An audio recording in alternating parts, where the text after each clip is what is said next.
Ričardo Kvekšo ūkis įregistruotas 2001 metais. Jo auginami pasėliai užima 180 hektarų plotą.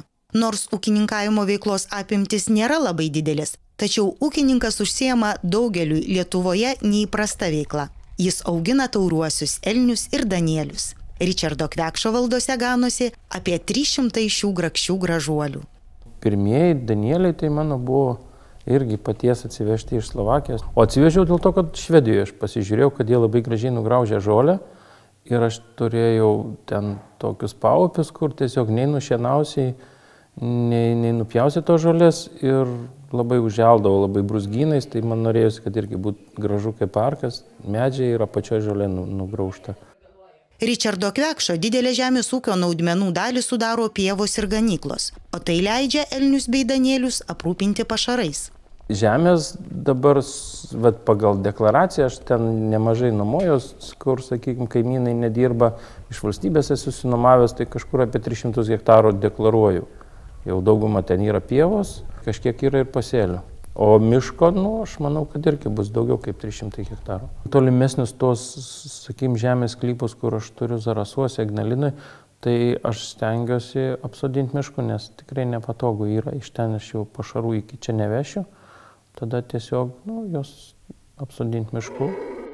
Paramos miškui įveisti Ričardas Kvekšas kreipėsi 2 kartus. Pirmasis projektas pagal Lietuvos kaimo plėtros 2007-2013 metų programos priemonė pirmasis žemės ūkio paskirties žemės apželdinimas mišku jau įgyvendintas. Dar gavus šią paramą kažkaip pradėjau galvoti, kad vis dėlto miškas neduoda tiek naudos, jis yra vieną kartą, sakykime, kertama, paskui 20 metų miške nieks nevyksta, o žemę reikia ištisai dirbti ir tada kažkaip pradėjau taip su tais elniais ir su žemės ūkiu.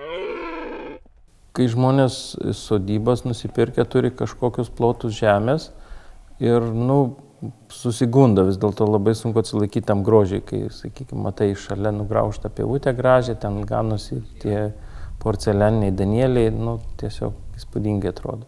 Danielių ir elnių aptvarams įsigyti ūkininkas 2011 metais gavo finansavimą pagal Lietuvos kaimo plėtros 2007-2013 metų programos priemonė Žemės ūkio valdų modernizavimas supaprastintasias taisyklės.